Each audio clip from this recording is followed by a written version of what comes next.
السلام علیکم ورحمۃ اللہ وبرکاتہ۔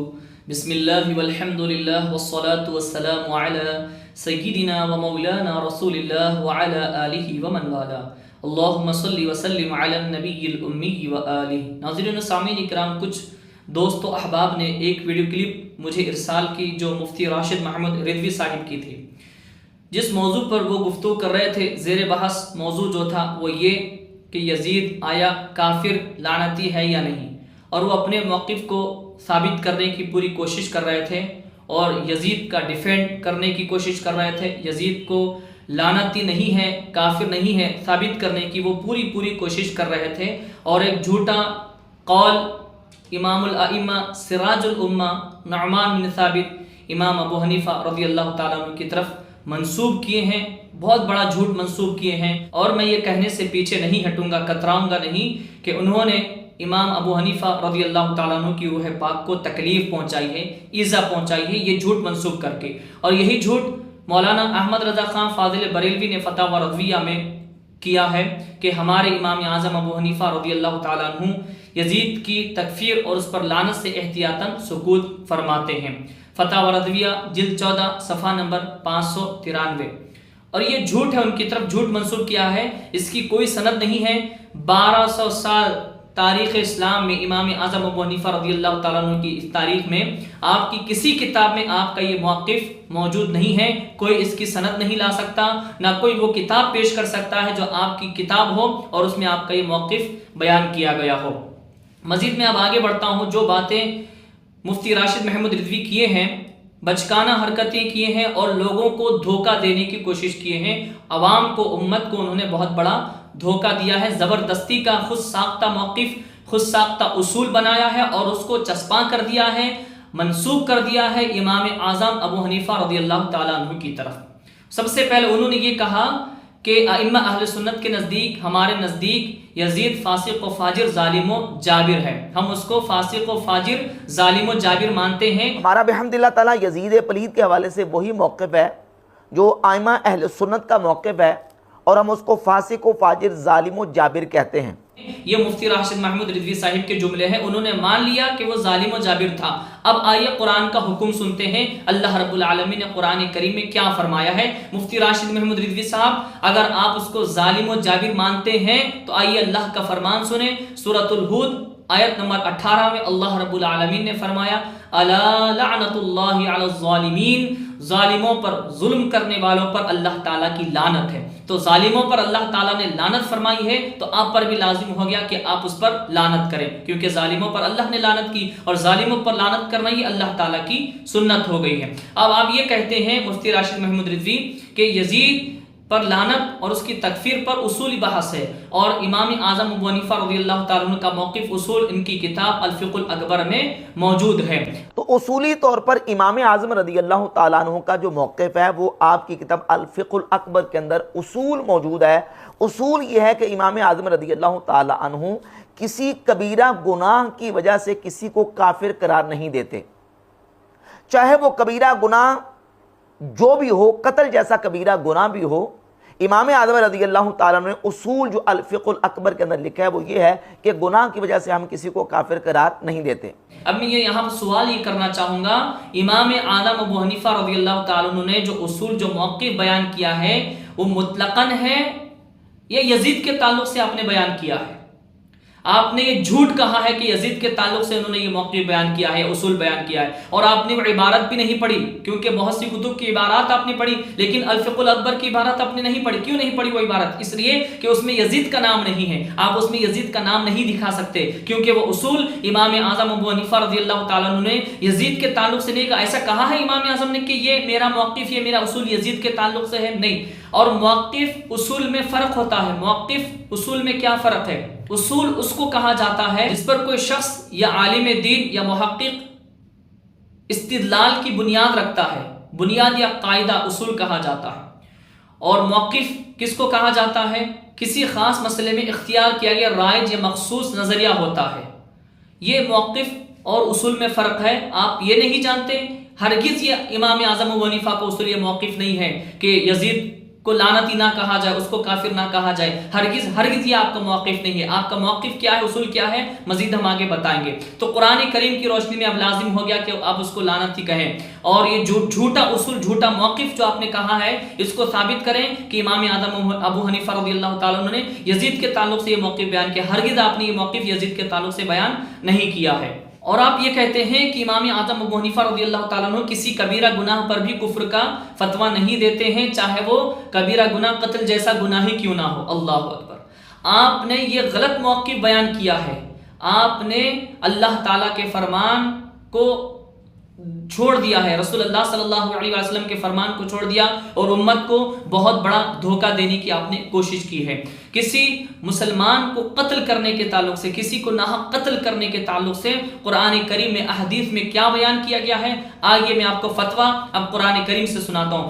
آپ جیسے لوگوں کی وجہ سے، ایسے ہی کچھ لوگوں کی وجہ سے لوگ احناف کو گالیاں دیتے ہیں، امام اعظم ابو حنیفہ رضی اللہ تعالیٰ عنہ کی طرف انگشت تنقید دراز کرتے ہیں، ان کی شان میں گستاخی کرتے نظر آتے ہیں، چھوٹی چھوٹی غلط باتیں ان کی طرف منسوب کر دیتے ہیں، اور ان کی فقہ کو کمزور بتانے کی کوشش کرتے ہیں۔ قرآن کریم میں اللہ تعالیٰ نے کیا فرمایا؟ جب قرآن آ جاتا ہے تو ہم کسی امام کی بات کو نہیں لیتے، کسی فقہ کی بات کو نہیں لیتے۔ قرآن میں اللہ تعالیٰ نے واضح طور پر ارشاد فرمایا، سورۃ النساء آیت نمبر 93 آیت ہے، اللہ نے اس میں کیا ارشاد فرمایا، دیکھیے، وَمَن يَقْتُلْ مُؤْمِنًا مُتَعَمِّدًا فَجَزَاؤُهُ جَهَنَّمُ خَالِدًا فِيهَا وَغَضِبَ اللَّهُ عَلَيْهِ وَلَعَنَهُ وَأَعَدَّ لَهُ عَذَابًا عَظِيمًا۔ کنز الایمان کا ہی ترجمہ میں آپ کو پڑھ کر سناؤں گا۔ اور جو کوئی مسلمان کو جان بوجھ کر قتل کرے تو اس کا بدلہ جہنم ہے کہ مدتوں اس میں رہے، اور اللہ نے اس پر غضب کیا اور اس پر لعنت کی اور اس کے لیے تیار رکھا بڑا عذاب۔ تو دیکھیں اللہ تعالیٰ یہاں پر قتل کرنے والوں پر لعنت فرما رہے۔ آپ کہتے ہیں کہ آپ نے جو ہے اس پر کوئی آپ فتویٰ نہیں دیتے، گناہ کبیرہ پر بھی کفر لعنت کا فتویٰ نہیں دیتے۔ اس کے بعد میں آئیے حدیث پاک میں سناتا ہوں، جو امت میں سے امت کے امام اعظم ہے، ان کی بات سے بڑی بات جو انبیاء کی امام اعظم ہے، ساری امت کی امام اعظم ہے، رسول و نبیوں کی امام اعظم ہے، آقا صلی اللہ علیہ وسلم۔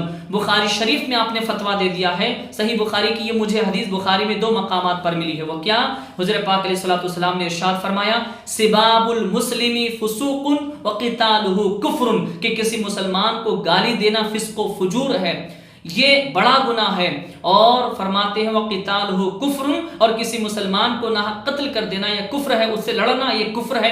حضور پاک علیہ الصلوۃ والسلام نے فتویٰ دے دیا کسی کو نہ قتل کرنا یہ کفر ہے، اور آپ کہتے ہیں کہ امام اعظم اس پر فتویٰ بھی نہیں دیتے ہیں کفر کا، چاہے وہ گناہ کبیرہ قتل ہی کیوں نہ ہو، یا آپ ان کی طرف جھوٹ منسوب کر رہے ہیں۔